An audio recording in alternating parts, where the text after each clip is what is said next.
The Bureau of Labor Statistics reported Wednesday that the CPI... All right, Central Camp, entrance to the Sierras. It's gonna air down now.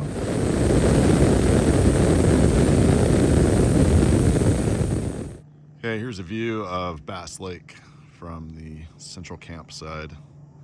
Head up to Shuteye.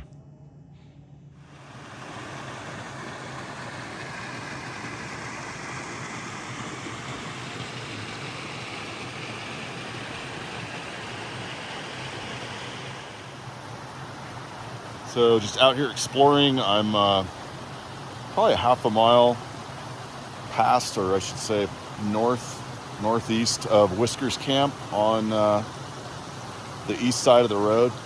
Found this just wonderful canyon with a creek going through it, and this is why I'm out here. That's why I'm doing this. So found these native pounding holes, or sometimes called mortar holes. These were most likely the Monachi, I'm pretty sure, local tribe, local area people would turn their acorns into acorn bread through a very long process of first turning the acorns into almost like a powder in these holes, which took eons to form. I heard somewhere it was several hundred years of pounding that it takes for a hole. It's pretty awesome. Yeah, so just stopped here to show you something. All the way up there is about the same elevation as Shuteye, so that's about how far I have left to go. The road's actually been pretty good. It's a little rocky through here, but they've got, I want to say it's probably the Forest Service has got a scraper parked about 3 miles back, and you can tell it's been up to this point anyway. All right, first water crossing. I think probably the only one actually.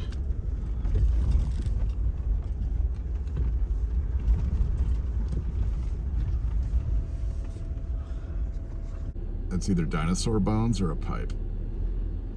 All right, second water crossing.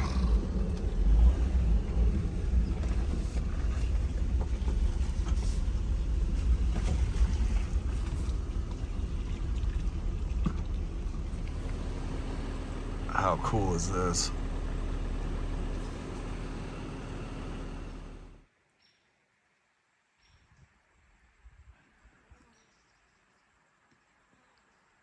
Even after this entire forest burned, there's just still something that's completely spectacular here.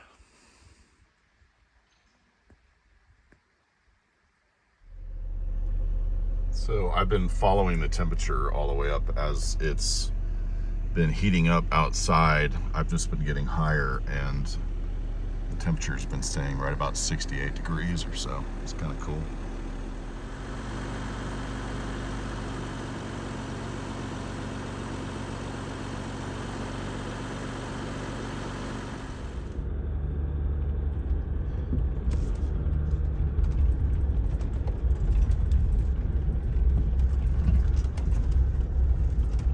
So as I'm sitting here driving along, coming up this road, I'm realizing that, you know, my rig is about as capable as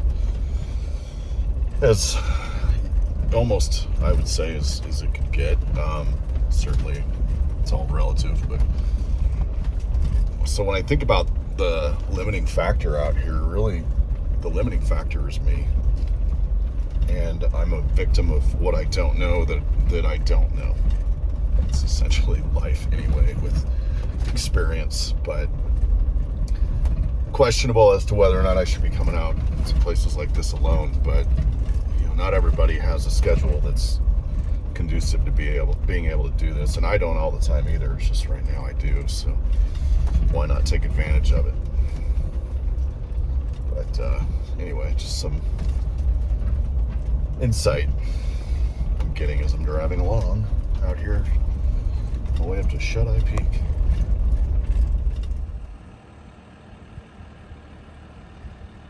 So as you can see, the terrain starts to get a little bit more rocky the farther up you get, and it's only going to get worse. So I had to stop. This overlook just came through the main gate for the lookout tower. Probably got about a mile to go, and it's just absolutely spectacular looking off to the east right now. And lookout tower is up there. That's where I'm headed next.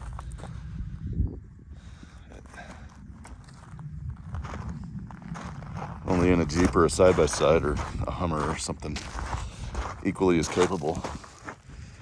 It's pretty amazing. I don't see how they got heavy equipment all the way out here. I'm just assuming back in the day it had to be hand dug, this road, but I don't know. So this is the road now going up, if you want to call it that. And then it goes around the backside over there.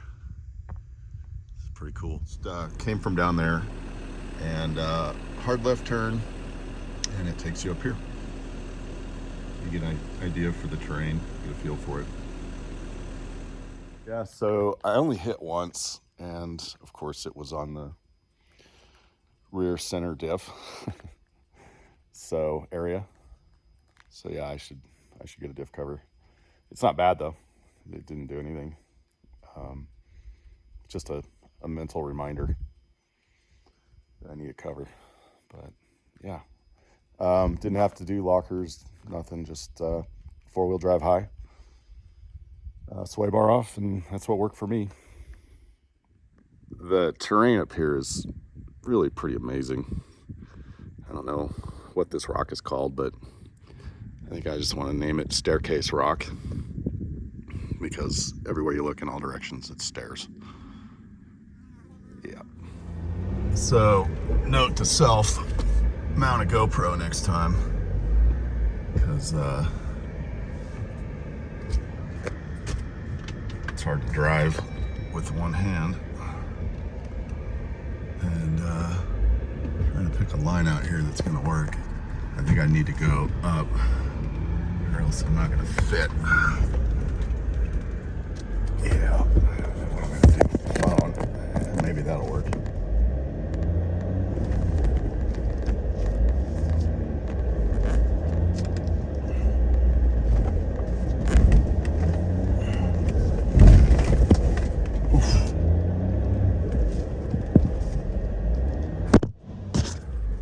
Sorry about that. Yeah, I gotta put the phone down. Sorry, guys. Yeah, so just to kind of get out here and see what we got. Because I don't have a spotter. It's nothing really. It's not a big deal. But yeah, I'll just keep going straight. So that's level. You can see the angle we're at. That's one thing I like about this touchscreen suite. The 8.7. I don't know though that it makes a difference which package you get. I think you'll get it no matter what, but it's showing us at 15 degrees of pitch. Kind of cool to know. For what reason? I don't know. Not too much farther to go, I don't think.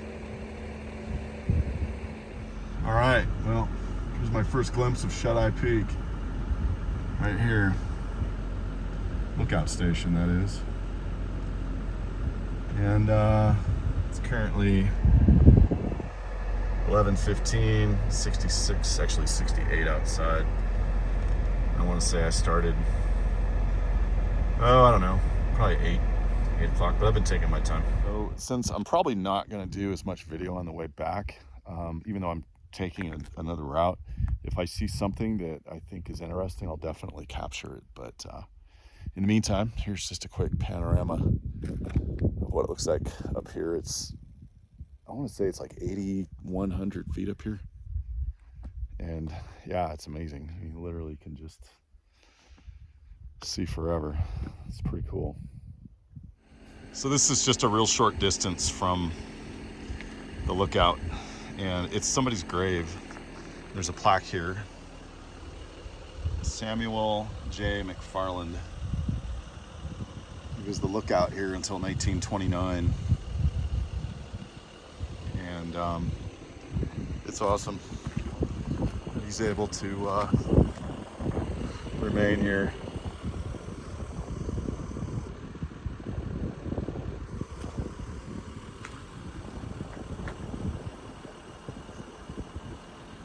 "66 years old, if I do the math right." And there's some more plaques over in that area. I'll probably stop by and check out.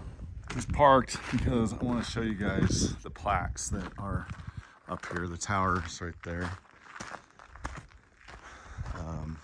But anyway, these are people that I guess were in the National Forest Service. It's amazing to think this has been here since the 40s, the plaque, and that the lookout's been here since before that, 1934.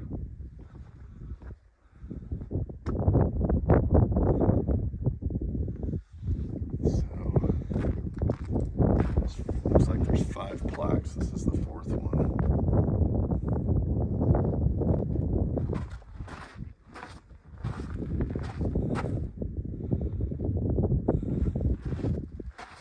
I don't think there's any others. But anyway, pretty cool. I'll tell you a little bit about the lookout. I just talked to the person who's working up there. So yeah, I had a really interesting conversation with the fellow that's up there working right now. Just curious, you know, kind of like the same questions that I'm sure he gets all the time.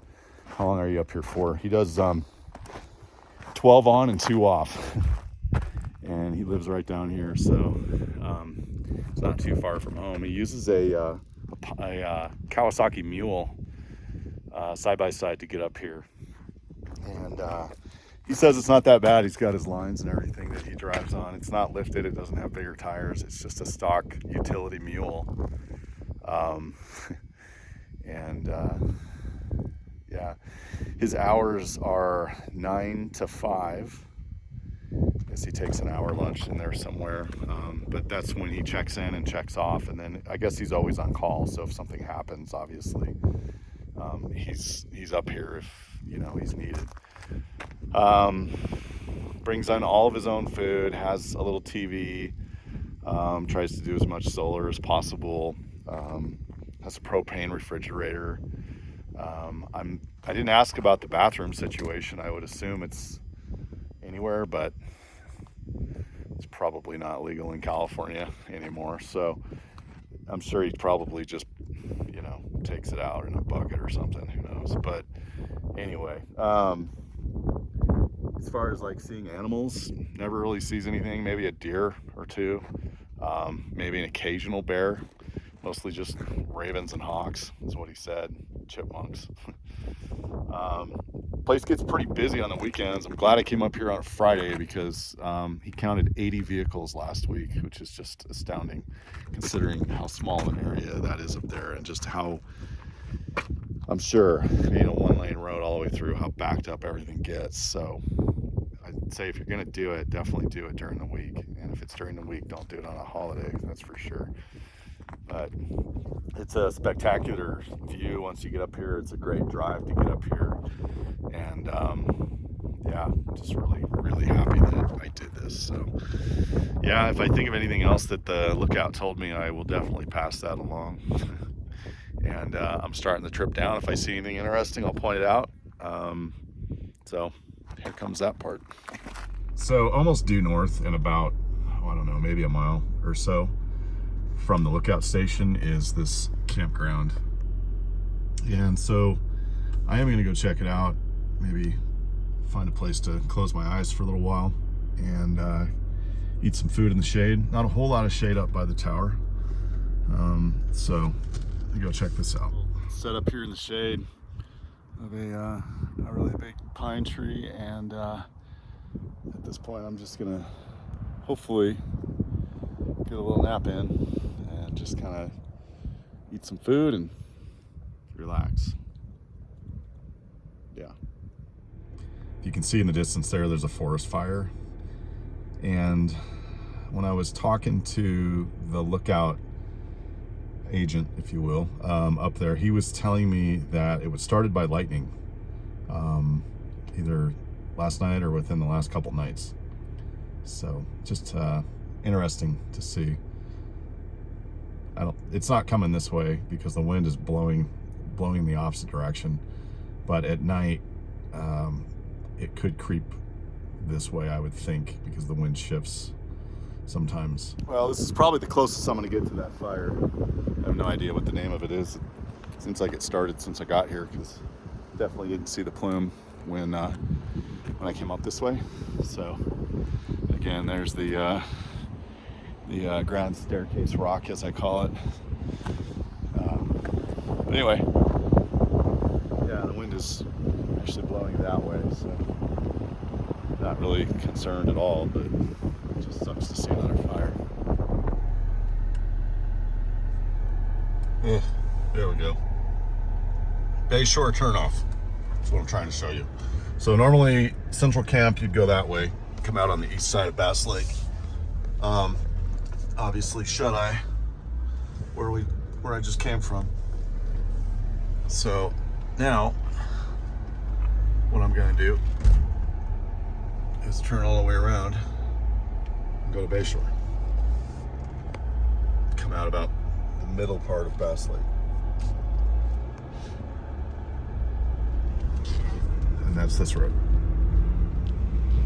So I just want to show you this. So far, Bay Shore is a much, much better ride. I mean, it's like freshly graded. It's flat. I mean, I've just got the thing in 2-wheel drive. There's no need for 4-wheel drive. Tires aren't digging in. Not messing up the road by not having 4-wheel drive in. So, yeah, it's as you can see, it's awesome. Well, everything's fine. I'm not broken down. This is the end of the road for me, though. I'm just airing up the rig and heading back home. So, yeah, it's been a great run. Most of Bay Shore is paved, and no complaints. I had a great time today. You should come up and check out Shuteye Peak. It's totally worth it.